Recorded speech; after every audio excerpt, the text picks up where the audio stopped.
Assalamualaikum warahmatullahi wabarakatuh. Perkenalkan, nama saya Indah Kurniasari, NIM 19016162.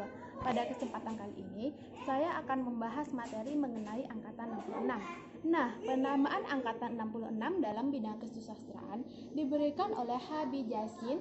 Ia memperkuat pendapatnya bahwa pada sekitar tahun 1966, di dalam kesusastraan Indonesia telah lahir sebuah generasi kesusastraan.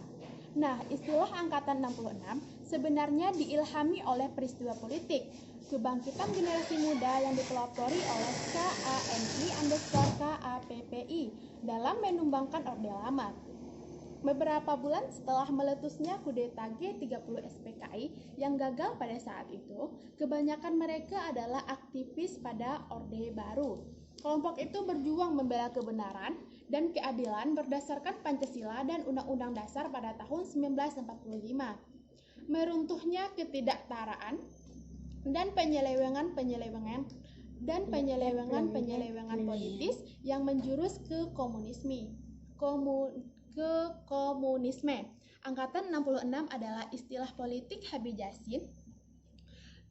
Ia mentransfernya ke dalam dunia sastra sehingga menjadi satu istilah sastra karena ia melihat adanya kaitan yang sangat erat antara sastra dan perjuangan politik. Nah, sedangkan para sastrawan yang dimaksud berada di bawah kubu Angkatan 66 memang ikut ambil bagian di dalam perjuangan tersebut, baik secara langsung seperti yang dilakukan oleh Taufik Ismail, Sendita Slamet, Sukirmanto, Burawanto maupun lewat karya sastra pada Orde Baru. Selanjutnya membahas mengenai ciri-ciri sastra pada Angkatan 66. Yang pertama, mulai dikenalnya gaya epik pada puisi. Yang kedua, puisinya menggambarkan masalah kemasyarakatan, misalnya hidup yang menderita. Yang ketiga, prosanya menggambarkan masalah kemasyarakatan, misalnya tentang perekonomian yang buruk, pengangguran, dan kemiskinan. Yang keempat, cerita dan latar pengarang dalam prosa mulai berkurang dan bertentangan dalam politik pemerintahan lebih banyak mengemuka. Yang kelima, banyak pendapat penggunaan gaya retorik dan slogan dalam puisi. Yang keenam, muncul puisi mantra, prosa, dan surrealisme pada awal tahun 1970-an yang banyak berisi tentang kritik. Selanjutnya mengenai sastrawan dan karya sastra pada Angkatan 66.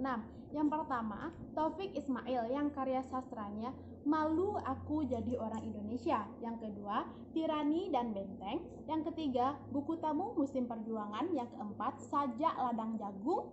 Yang kelima, Kenalkan. Yang keenam, Saya Hewan. Yang ketujuh, Puisi-Puisi Langit.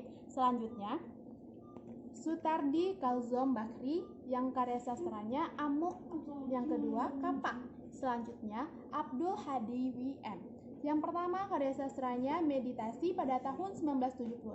Yang kedua, Potret Panjang Seorang Pengunjung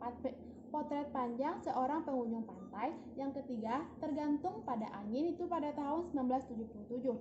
Selanjutnya, pengarang yaitu Sapardi Djoko Muhammad yang karya sastranya mengenai Dukamu Abadi pada tahun 1969. Yang kedua, Mata Pisau pada tahun 1974. Selanjutnya, Gunawan Muhammad yang karya sastranya Porikesit pada tahun 1969,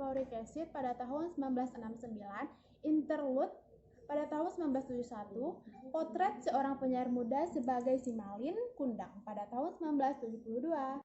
Selanjutnya, Umar Khayyam yang karya sastranya Berhala, Adam Makrifat, Jalan Menikung, Para Priai. Yang selanjutnya, Nasjah Jamin yang karya sastranya Hilanglah Si Anak Hilang pada tahun 1963. Selanjutnya, Gairah Untuk Hidup dan Untuk Mati pada tahun 1968. Selanjutnya, Putu Wijaya yang karya sastranya Bila Malam Bertambah Malam pada tahun 1971. Selanjutnya, Telegram pada tahun 1973. Selanjutnya, Stasiun pada tahun 1977. Selanjutnya, Pabrik. Selanjutnya, Grace dan Bom. Sekian materi yang dapat saya sampaikan mengenai Angkatan 66. Jika ada kekurangan dan kesalahan, mohon maaf. Assalamualaikum warahmatullahi wabarakatuh.